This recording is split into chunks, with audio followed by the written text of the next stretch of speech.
नमस्कार दोस्तों, target with PS Parihar channel में आपका स्वागत है। इस चैनल के माध्यम से आप लोगों को विद्यार्थी जीवन से संबंधित सभी सूचनाएं प्रदान की जाती हैं।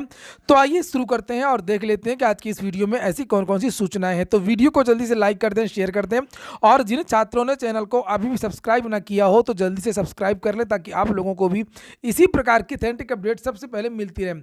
चलिए शुरू करते हैं और सबसे पहले बात कर लेते हैं आयु सीमा को लेकर के आज के ट्विटर अभियान की, और उसके बाद में भर्तियों की बात करेंगे। तो ये जो ट्विटर अभियान है वो खास तौर से आने वाली पुलिस भर्ती के लिए है। आप लोगों ने देखा होगा कि 2 दिन पहले उत्तर प्रदेश पुलिस भर्ती एवं प्रोन्नति बोर्ड ने एक नोटिस जारी किया था, और जिस तरीके से उत्तर प्रदेश दरोगा भर्ती में लाखों अभ्यर्थी बाहर हो गए थे, चूंकि ये भर्ती प्रत्येक साल आती नहीं है, चाहे वो कांस्टेबल की भर्ती हो चाहे वो सब इंस्पेक्टर की भर्ती हो। इसलिए विद्यार्थी मांग कर रहे हैं कि उत्तर प्रदेश कांस्टेबल भर्ती में एज रिलैक्सेशन सभी अभ्यर्थियों को दिया जाए। जिस तरीके से 18 से 22 साल तक की आयु मांगी जाती है और बहुत सारे अभ्यर्थी बाहर हो जाते हैं, खासतौर से सामान्य वर्ग के विद्यार्थी। वैसे कोरोना काल में तो सभी अभ्यर्थियों के लिए एक कॉमन जो एज है वो कम से कम 25 साल बढ़ा देनी चाहिए।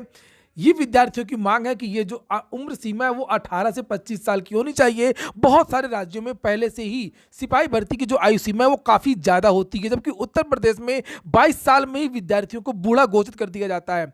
और उसी तरीके से EWS के जो विद्यार्थी हैं, ये विद्यार्थी भी ट्विटर अभियान कर रहे हैं आज, और ये विद्यार्थी करेंगे 16 तारीख को। याद रखिएगा, 16 जनवरी को कांस्टेबल भर्ती के जो विद्यार्थी हैं ये ट्विटर अभियान करेंगे। हैशटैग देख लीजिए, UPP कैपिटल में है, C कैपिटल में, फिर कांस्टेबल एज रिलैक्सेशन, इनका जो पहला शब्द है वो कैपिटल में, बाकी स्मॉल लेटर में लिखा गया है। ये ट्विटर अभियान आज ही चलाया जा रहा है और ये 11 बजे चलेगा।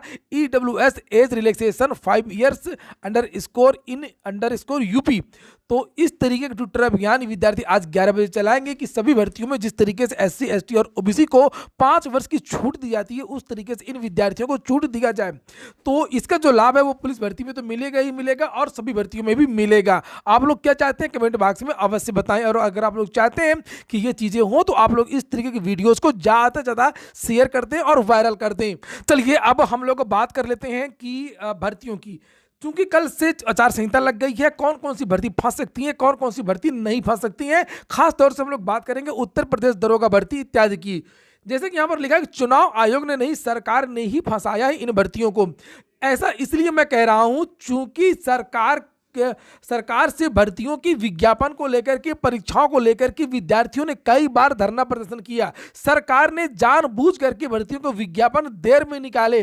अगर आप लोगों को याद आ रहा हो तो हम लोगों ने दरोगा भर्ती के लिए कितने सारे ट्विटर अभियान चलाए थे, कितने सारे विद्यार्थी गिरफ्तार हुए थे और उस दिन जो दरोगा भर्ती का विज्ञापन निकला था। इसी तरीके से विद्यार्थियों को धरना प्रदर्शन जाने कितनी बार करना पड़ा, जाने कितने ट्विटर अभियान करने पड़े।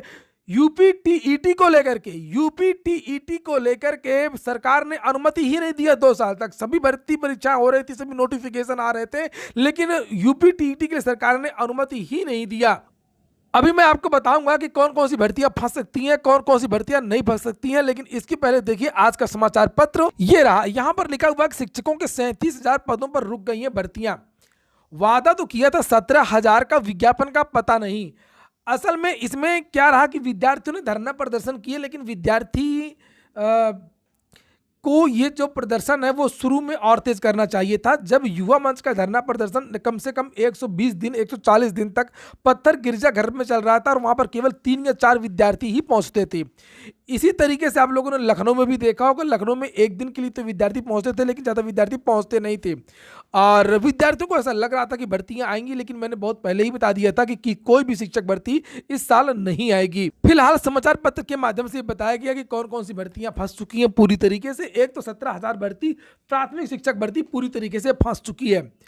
और उसके बाद में जो यहाँ पर एक भर्ती आनी थी LT की, उसके बारे में जानकारी दी गई है कि राजकीय विद्यालयों में 2,500 से अधिक पद फंस चुके हैं। राजकीय विद्यालयों में पहले से स्वीकृत 2,500 से अधिक पदों पर भर्ती फंस चुकी है।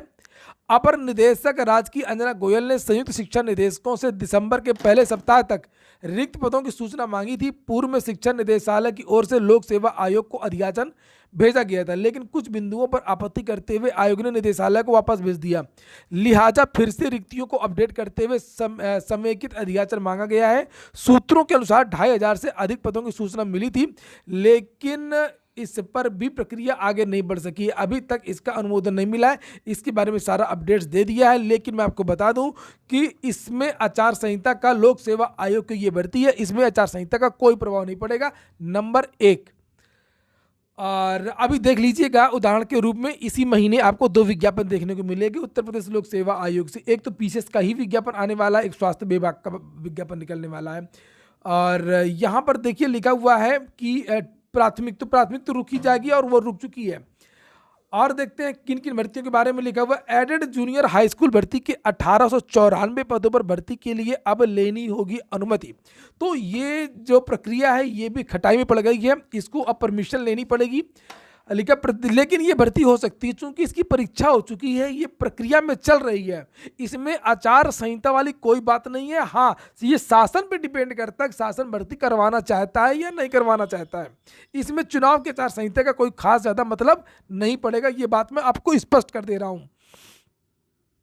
लिखा हुआ है कि उत्तर प्रदेश के सहायता प्राप्त हाई स्कूलों में 1504 प्रधानाध्यापकों के 390 कुल 1894 पदों पर भर्ती प्रभावित होगी।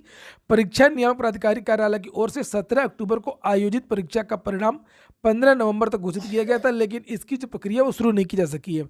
तो इसके लिए विद्यार्थी लगातार धरना प्रदर्शन कर रहे हैं और उसके बारे में ये देखिए, ये जानकारियाँ ये दी गई हैं। ये जूनियर हाई स्कूल भर्ती के छात्र हैं, इन्होंने कल रात में भी प्रदर्शन किया था, शाम तक किया, लेकिन जैसे आचार संहिता के बारे में जानकारी हुई उसके बाद में ये विद्यार्थी मायूस होकर के वहाँ से लौटा। ये देखिए लिखा, धरने पर बैठे थे ये विद्यार्थी परसों रात को भी बैठे रहे हैं। और उसके बाद में जैसे चुनाव के बारे में पता चला और उसके बाद में सब धरना प्रदर्शन इत्यादि में रोक लग गई और ये सभी विद्यार्थी, चाहे वो संदीप वर्मा हो, चंद्र प्रताप सिंह हो, आकाश सिंह हो, ज्ञानेंद्र सिंह बंटी हो, शिवम हो, अर्पित हो, ये सभी जो छात्र हैं ये लौट आए। और तो इसमें ऐसा नहीं है कि इसमें चुनाव आयोग की वजह से ये भर्ती रुक सकती है, ये भर्ती शासन पे डिपेंड करता है और पीएनपी पे डिपेंड करता है कि इसको बढ़ाना या विद्यार्थियों को उलझाना है। ठीक है, बहाना तो बहुत बढ़िया मिल चुका है भर्ती बोर्ड को। नई प्रक्रिया शुरू करने पर रोक लगी होती है, जो प्रक्रिया चल रही होती है। एडेड जूनियर की प्रक्रिया तो चल चुकी है ना, इसकी तो परीक्षा हो चुकी है। और इसी तरीके से 69,000 जो भर्ती की चौथी सूची के 6800 अभ्यर्थी भी अधर में आ गए हैं, ओबीसी की विद्यार्थी। इसमें भी 2 ग्रुप हो गए थे, कुछ तो विरोध कर रहे थे, कुछ का कहना था कि और इसमें पद होने चाहिए। इसकी चौथी सूची जारी कर दी गई है और उसके बाद जिला आवंटन करते हुए इन सभी को काउंसलिंग करवाई जानी है। लेकिन जिला आवंटन से पहले चुनाव की तारीखें घोषित हो गई हैं और ये भर्ती भी लटक चुकी है। तो ये भर्ती भी पूरी हो सकती है, मैं आपको बता दूं, ये भर्ती भी पूरी हो सकती है अगर शासन चाहेगा, प्रशासन चाहेगा और अधिकारी चाहेंगे। शासन से ज़्यादा जो अधिकार है वो अधिकारियों के पास है, वो चाहेंगे तो आपकी सरकार भी कुछ नहीं कर पाएगी, इतना पावर है हमारे अधिकारियों के पास। और नीचे लिखा कि चयन बोर्ड के 7,000 पदों पर विज्ञापन भी टल गया है, यानी कि टीजीटी पीजीटी की नहीं भर्ती। टीजीटी पीजीटी के बारे में तो आपको मैंने वीडियो दिखाया ही था कि चयन बोर्ड का कहना था कि हम भर्ती के विज्ञापन निकाल देंगे, लेकिन मुझे लगता नहीं है, जो मुझे लगता है कि नहीं निकाल पाएंगे। और इसका जो विज्ञापन है वो अब नई सरकार तक ही निकल पाएगा। लेकिन फिर भी आप लोग चयन बोर्ड की इसकी तैयारी करते रहें, चूँकि पदों की संख्या इस बार कम रहेगी। और टीजीटी पीजीटी में चूँकि सब्जेक्ट इतने बड़े होते हैं, इतना बड़ा सिलेबस होता है, सब कुछ पढ़ना पड़ता है, कुछ भी सिलेक्टेड नहीं होता है, इसलिए आप लोग इसकी तैयारी करते रहें। इसका विज्ञापन तो निकलेगा ही, भले ही चुनाव बाद निकले और आपको समय बहुत कम मिलेगा। और लगभग 5200 पद टीजीटी और पीजीटी दोनों में हैं और 2000 प्रधानाचार्य की हैं, तो कुल मिलाकर के 7000 पदों पर यह भर्ती होनी है। वहीं पर हम लोग बात करते हैं दरोगा भर्ती की, यूपीएसआई। तो सोशल मीडिया में इस बात की चर्चा है कि चुनाव आयोग की वजह से अब जो है परिणाम जारी नहीं होगा या इन विद्यार्थियों की अब फिजिकल नहीं होगा, तो ऐसा बिल्कुल भी नहीं है। ये भर्ती प्रक्रिया भी पहले से चल रही है और जानकारी निकल करके आ रही है कि इसी अगले सप्ताह इन विद्यार्थियों का रिजल्ट जारी होने वाला है। रिजल्ट पर कोई भी रोक नहीं लगेगी और इसकी जो तैयारियां हैं, इन विद्यार्थियों का जो डॉक्यूमेंट वेरिफिकेशन होना है, इन विद्यार्थियों की जो दौड़ होनी है, इन विद्यार्थियों की जो आगे की प्रक्रिया होनी है, उसको लेकर के लगातार भर्ती बोर्ड अपनी तैयारियां कर रहा है और विद्यार्थियों को बहुत कम समय दिया जाएगा। जैसे ही परिणाम जारी होगा उसके 3 या 4 दिन बाद ही इन विद्यार्थियों को बुला लिया जाएगा। इस संबंध में लगातार पत्राचार चल रहे हैं, आप लोग देख सकते हैं। ये 8 तारीख, ये कल शाम का पत्र है 8 तारीख का, और जिसमें आचार संहिता लग चुकी थी उसके बाद का ये पत्र है।